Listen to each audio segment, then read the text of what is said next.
इस सेंचुरी की एक हिस्टोरिक पीस डील साइन हो चुकी है और इस पीस डील को साइन करवाने में अमेरिका ने बड़ा अहम रोल प्ले किया है।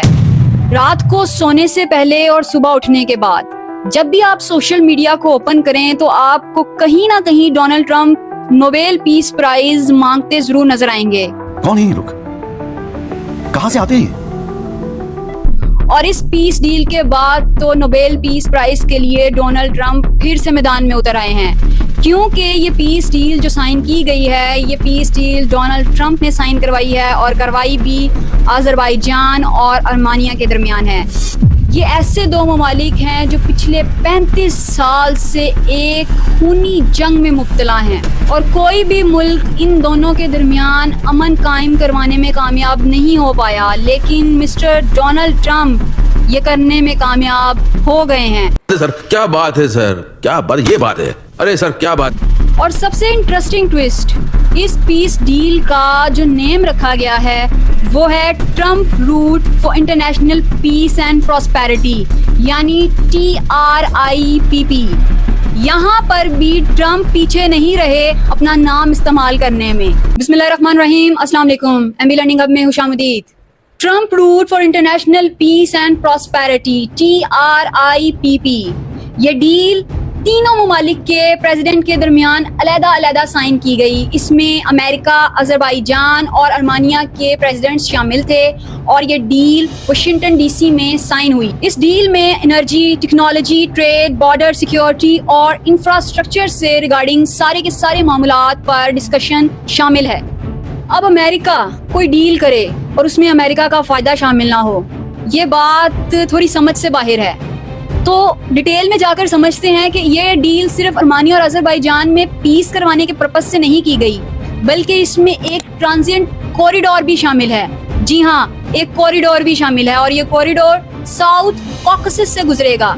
तो अब आपको थोड़ी करियां समझ आ रही होंगी कि ट्रंप साहब इसमें क्यों आए हैं। इस पीस डील में इन दोनों ममालिक में पीस करवाकर वो साउथ कॉकेसस में एक कॉरिडोर, ट्रांजिट कॉरिडोर बनाने जा रहे हैं। अमेरिका को इस TRIPP कॉरिडोर पर एक्सक्लूसिव डेवलपमेंट राइट्स मिलेंगे।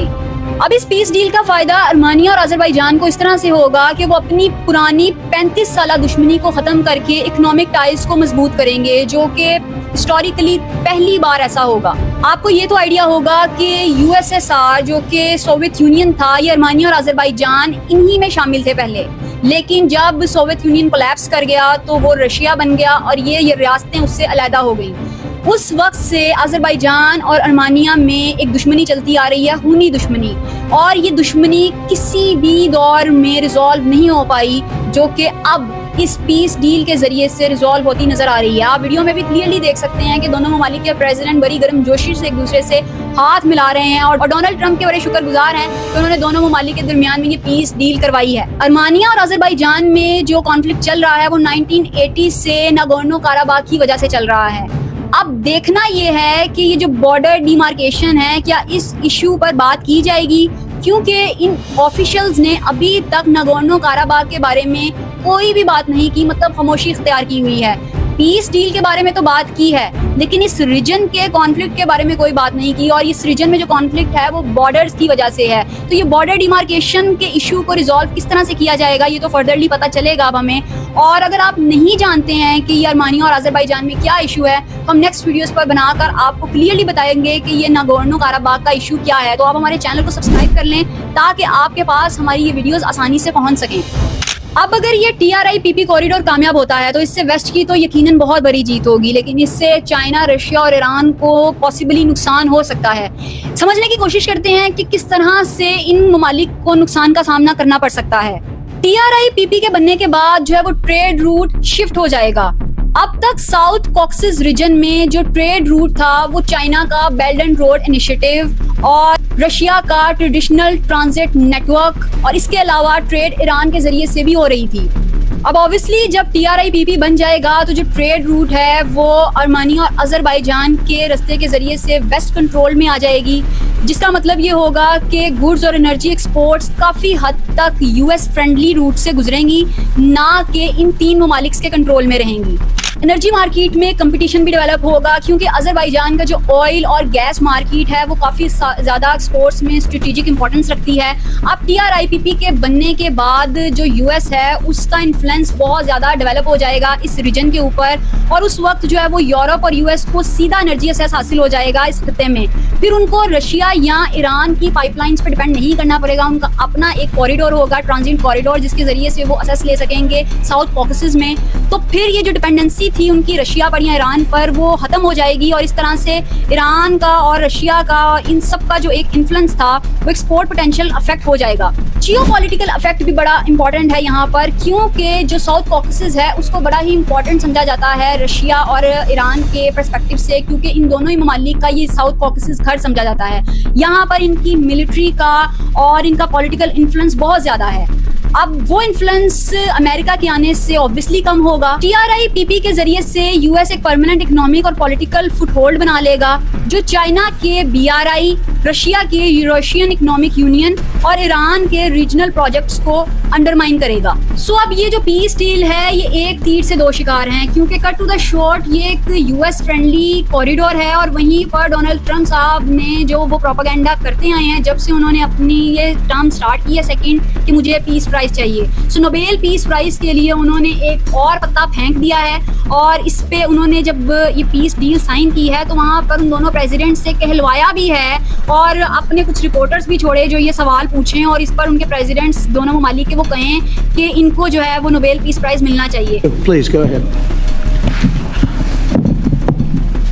I think President Trump deserved to have a Nobel Peace Prize. With Prime Minister Pashinyan to send a joint appeal to Nobel Committee to award President Trump with the Nobel Peace Prize because चाहिए। तो Donald Trump साहब इस वक्त पाकिस्तान से इस जो उन्होंने बुनियानुल मरसूस और ऑपरेशन सिंदूर के बाद से सुलह का एक झंडा लेकर फिर रहे हैं, उस पर वो कह रहे हैं कि मैं पीस प्राइज का हकदार हूँ। अब वो जो कह रहे हैं कि मैंने पीस करवा दिया है, इन दो ममालिक के दरमियान 35 साल जो जंग थी उसको खत्म करवा के सुलह करवाई है, तो इस पर मुझे पीस प्राइज चाहिए। मैं यूक्रेन और रशिया में है जो वो न्यूक्लियर वॉर स्टार्ट हो सकती थी, मैं वहाँ पर जो है वो जंग रोक कर बैठा हुआ हूँ, मुझे इस वजह से पीस प्राइज चाहिए।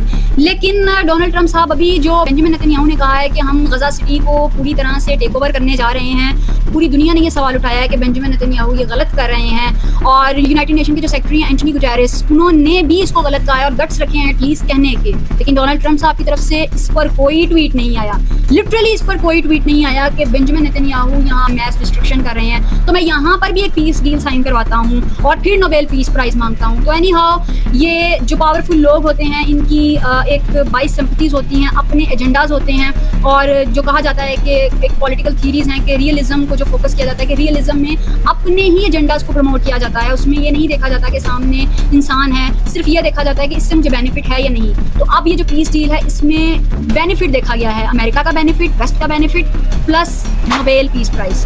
तो हैरान मत होइएगा कि अगर आने वाले दिनों में, आने वाले टर्म्स में आपको ट्रंप के हाथ में गले में नोबेल पीस प्राइज नजर आए, तो क्योंकि अगर ये शख्स इस तरह से नोबेल पीस प्राइज ले सकता है, यकीन जानिए कि कोई भी नोबेल पीस प्राइज की वर्थ नहीं रहेगी दुनिया में। इस तरह के नोबेल पीस प्राइज वर्थलेस हैं। जो शख्स पहले कोई भी जंग स्टार्ट करवाए या चलती जंग में मजीद फ्यूल फेंक कर आकर उसमें सुलह करवाए, वो कभी भी नोबेल पीस प्राइज का हकदार नहीं हो सकता। अपनी कीमती राय का इजहार जरूर कीजिएगा। मैं यहाँ पर एक चीज़ प्लीज़ क्लियर कर दूँ कि यहाँ मेरी कोई दुश्मनी नहीं है डोनाल्ड ट्रंप साहब से, मेरा सिर्फ सवाल है कि क्यों वो गजा से रिगार्डिंग अपनी आवाज़ बुलंद नहीं कर रहे। अगर वो जिस तरह से रोल इस वक्त बाकी ममालिक में सुलह करवाने के रिगार्डिंग प्ले कर रहे हैं, अगर वो गजा से रिगार्डिंग किसी तरह प्ले करें, तो मेरा वोट भी होगा कि उन्हें नोबेल पीस प्राइज दिया जाए, अगर से वो डिजर्व नहीं करते। जितनी मैस डिस्ट्रक्शन इस वक्त फिलिस्तीन में हो चुकी है और वो उनकी बैकिंग के बगैर तो पॉसिबल नहीं, इतने पावरफुल वो हैं। एटलीस्ट अभी रोका तो जा सकता है, मजीद सफरिंग से जो लोग इस वक्त वहाँ हंगर से मर रहे हैं उनकी जानों को तो बचाया जा सकता है। प्लीज़ कमेंट सेक्शन में अपनी कीमती राय का इजहार कीजिएगा, अपनी आवाज़ें बुलंद करें। अगर हम कुछ नहीं कर सकते उन लोगों के लिए, तो एटलीस्ट आवाज़ तो बुलंद कर सकते हैं, उन्हें शरीफिया के ज़मीरों को तो जगा सकते हैं।